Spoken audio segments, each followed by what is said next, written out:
Finally competitive লাইনের জার্নিটাকে শেষ করলাম। 22 তারিখ WBPSI মেন্স ছিল। এবার ডিউটির যা পড়াশোনার ঘাটতি সব নিয়ে এক্সাম যে খুব খারাপ হয়েছে এমনটা না, আবার ভালো হয়েছে সেটাও বলতে পারছি না। যাই হোক, হোপ ফর দ্য বেস্ট। 2020 যখন নোটিফিকেশান এসেছিলো ভেবেছিলাম WBP তো 6 মাস বা 1 বছরের মধ্যে হয়তো কমপ্লিট হয়ে যাবে, তারপর ভালোভাবে WBCS এর জন্য প্রিপারেশন নেব। কিন্তু ওটাতেই 3 বছর লেগে গেল। তারপরে ডিস্ট্রিক্ট পোস্টিংয়ের পরে 1.5 বছর ভালো মতন প্রিপারেশন নিয়েছিলাম, কিন্তু বুঝতে পারলাম যে এত কিছুর চাপ, ডিউটির প্রেশার, সমস্ত কিছু নিয়ে পড়াশোনা করে অন্য কোনো জব ক্র্যাক করা ভীষণই একটা টাফ ব্যাপার।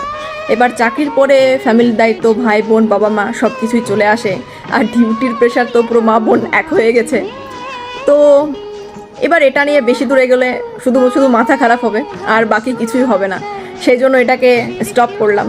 লাইফে আরও অনেক কিছু দেখার আছে, অনেক কিছু শেখার আছে। এবার সেইভাবে নিজেকে অন্যভাবে গ্রো করব। তোমরা যারা এক্সাম দিয়েছো অবশ্যই জানাবে এক্সাম কেমন হলো, আর অবশ্যই প্রিপারেশন কন্টিনিউ রাখো যতক্ষণ পর্যন্ত একটা সিকিওর জব না পাচ্ছ বা সিকিওর কোনো লাইফ না হচ্ছে।